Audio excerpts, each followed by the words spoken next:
Bonjour à tous, c'est Claire et bienvenue dans cette vidéo où je vais vous présenter un tirage que j'ai inventé récemment, là, que j'ai créé et voilà, que j'avais envie de partager avec vous. Alors ce tirage, c'est un tirage en 9 cartes et c'est un tirage qui est en fait que j'ai créé pour travailler sur une situation. Alors soit ça peut être sur quelque chose, sur un problème particulier de votre vie, ou alors ça peut être aussi un schéma répétitif, quelque chose qui se produit tout le temps dans votre vie, vous avez envie de mieux comprendre. Alors la première chose à faire, c'est de trouver dans le jeu une carte qui va vous représenter vous dans ce problème-là. Donc là, je vais faire un tirage un peu en exemple. Donc par exemple, ici, j'avais déjà sélectionné, je vais prendre cette carte-là. Je vais utiliser le tarot de la quête de vision, le Vision Quest, pour vous montrer ce tirage-là. Donc voilà, c'est ça qui va me représenter, c'est cette carte-là, le 3 de l'air, le doute. Donc je vais la mettre au milieu. Et puis après, donc je vais mélanger les cartes. Alors comme je filme et puis que c'est juste pour vous montrer le tirage, je ne vais pas les mélanger. Je vais pas les mélanger parce que sinon la caméra va bouger.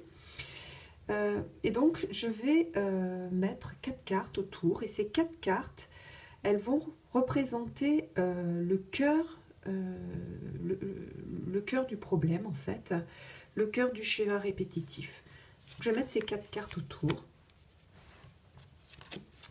et je vais les utiliser toutes les 4, c'est-à-dire ces 4 cartes, elles vont me donner une indication. Donc par exemple, si ce schéma répétitif, c'est que je doute toujours de moi, je pars sur, j'ai envie de faire quelque chose, je m'engage dans quelque chose et tout de suite après je suis dans le doute. Eh bien, je vais interpréter ces cartes-là en me disant, par exemple, là j'ai le père de la terre, la fiabilité. Peut-être que je ne me sens pas suffisamment fiable, j'ai besoin de travailler sur la confiance en moi. Voilà, l'intégrité, où j'ai toujours des doutes. Enfin, après, c'est à vous d'interpréter ces 4 cartes et de voir ce qu'elles signifient dans votre tirage. Donc ça peut être soit chaque carte donne une indication différente, soit les 4 cartes racontent une histoire. Dans ce jeu-là, ça va plutôt être des informations différentes, mais on peut aussi avoir une histoire qui est racontée. Voilà. Alors, et une fois que je vais avoir tiré ces 4 cartes et que je vais avoir réfléchi à un peu mieux sur ce qui se produit en fait et quel est le cœur de mon problème, je vais tirer 4 autres cartes qui, elles, vont représenter les piliers de la lumière pour évoluer. C'est-à-dire, à partir de ce problème-là, qu'est-ce que j'en fais? Comment j'évolue? Comment je grandis? Et donc, on va voir ces 4 piliers de lumière sur lesquels on peut s'appuyer. C'est-à-dire, ces 4 cartes, elles vont nous donner des informations sur les ressources que l'on a en nous et que l'on peut utiliser pour transformer le problème, changer le problème, avancer sur le chemin de la résolution de ce problème-là. Donc là, je vais reprendre donc 4 cartes. Interférence, volonté, la mère universelle, et puis celle-ci, voilà, le changement. Donc, ces 4 cartes, ces 4 cartes positives.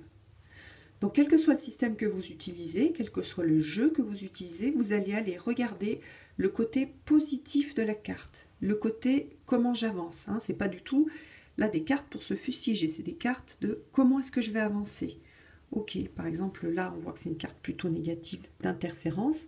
Je vais dire bah, c'est parce que par exemple je me laisse trop influencer par tout ce qui peut venir de l'extérieur, de ce que les gens peuvent penser, etc. Je ne suis pas centrée sur moi, ce qui est juste pour moi. Hein, je vous donne un exemple comme ça. Après la volonté, en moi, là on a un autre pilier, c'est la volonté. En moi j'ai la volonté quand même de faire un certain nombre de choses. J'ai cette volonté, ça fait partie de moi, c'est ça qu'il faut que j'actionne. Voilà, après, qu'est-ce qu'on a? La mère universelle, bon, le fait de se sentir protégé, par exemple. Donc, Si vous avez un jeu, si vous n'avez pas l'habitude de faire des tirages de cartes et que vous avez un jeu qui est...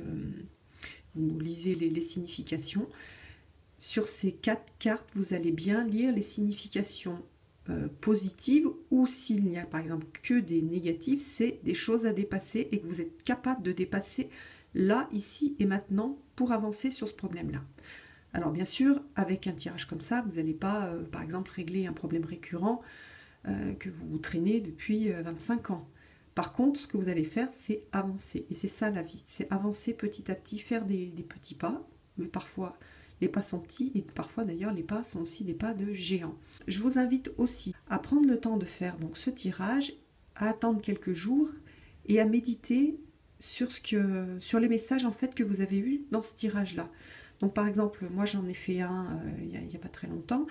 J'ai gardé les cartes, je les ai laissées, vous voyez là j'ai un hôtel, donc je peux laisser les cartes à un endroit sans les bouger, donc je les ai laissées là et j'ai médité sur ces cartes. Alors méditer, ça peut être vraiment se mettre en état méditatif, ça peut être s'asseoir avec un thé et regarder les cartes et laisser voir un petit peu ce qui remonte à la surface et ce qui est positif, ce qui remonte de positif à la surface, et les choses en fait qui vous viennent. Donc ça c'est bien pour laisser un peu votre intuition fonctionner et puis recevoir un peu les messages de votre inconscient.